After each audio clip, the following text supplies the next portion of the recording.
السلام عليكم ومرحبا بكم في قناتي شهوة المطبخ الاقتصادي. نتمنى تكونوا بخير وعلى خير وفي احسن الاحوال مع هاد الحراره وهاد الصهد. شكون ما كيبغيش العصير يكون عنده في الثلاجه وبكميه كثيره بحال هذا اللي كتشوفوا، راه اقتصادي وكيصبر حتى المده ديال اسبوع في الثلاجه. قبل ما نبداو ما تنساونيش بواحد اللايك وواحد التعليق زوين بحالكم، بارطاجيو الفيديو مع الحباب والصحاب باش تعم الفائده.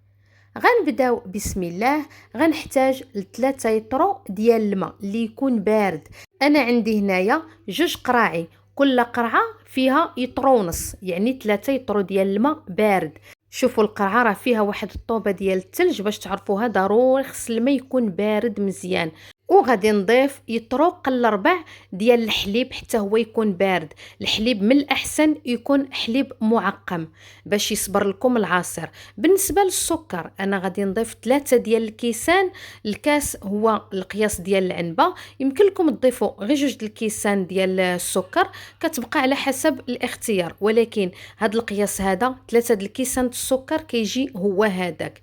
عندي هنا سنيده حامضه او لا حجر الليم، كل واحد وشنو كيسميه. غادي نضيف منها معلقه كبيره. وعندي هنايا لاغوم ديال الحامض او النكهه ديال الحامض. هاد القريعه هذه راها خديتها ب5 دراهم من عند اللي كيبيعوا لوازم الحلويات.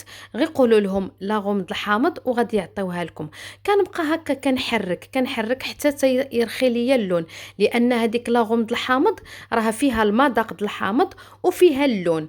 هانتوما ضروري ما تبقاو تحركوا مزيان حتى تذوب ديك سنيده وداك لاغوم كترخي داك اللون ديالها وكيولي العصير بحال هكايا.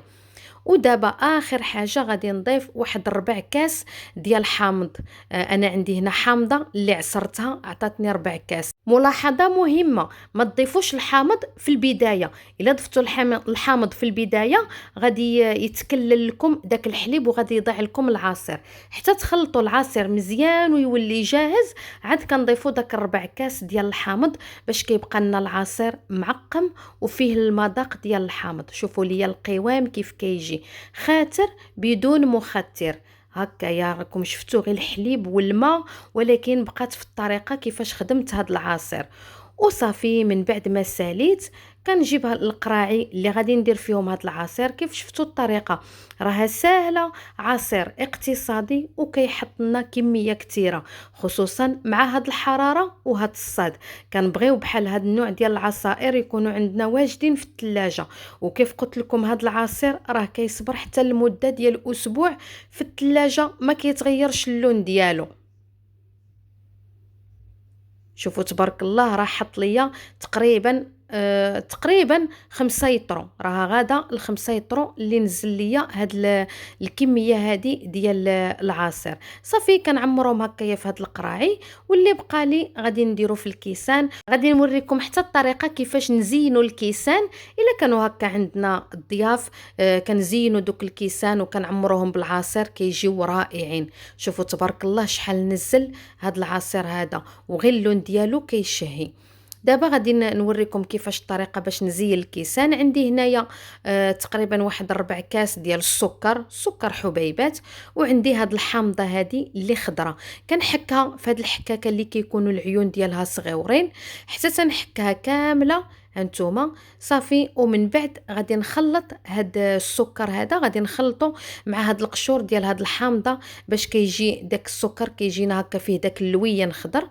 ودابا غادي نجيب الكيسان اللي غادي نخوي فيهم العصير. غادي ناخذ واحد الطبسيل اللي غادي ندير فيه شويه ديال الماء، وغادي ناخذ هكا الكاس غادي نقلبو وغادي نغطسو في الماء. ومن بعد غادي نولي ندوزو في هاد السكر اللي فيه هاد القشور د الحامض. راه فاش كتكونوا كتشربوا هاد العصير كيجي المذاق ديال الحامض باين. الصراحه هذه فكره بغيت نشاركها معكم حيت كتجي زوينه وبغيتكم حتى نتوما تستافدوا منها. وصافي من بعد ما دوزت الكيسان كاملين في داك السكر مع داك القشور د الحامض، دابا كنعمرهم بالعصير. الا كانوا عندكم الضياف او لا غير ليكم نتوما لوليداتكم، خصوصا مع هاد الحراره وهاد الصهد. شوفوا ليا القوام د العصير كيف كيجي خاتر بدون مخدر كيف قلت لكم. وكيكون هذا هو العصير اللي حضرت معاكم، عصير بريدة بطريقة سهلة بسيطة وبكمية كتيرة ووفيرة، ما يخطاكمش من الثلاجة في هاد الحرارة وفي هاد الصهد. كنتمنى تجربوه حتى نتوما بنفس الطريقة، وانا اكيدة غادي يعجبكم. حتى لهنا كنكون وصلت نهاية الفيديو. كنتمنى قبل ما تغادروني تخليو لي واحد اللايك وواحد التعليق زوين بحالكم، بارطاجيو الفيديو مع الحباب والصحاب باش تعم الفائدة، والى اللقاء فيديو جديد ان شاء الله.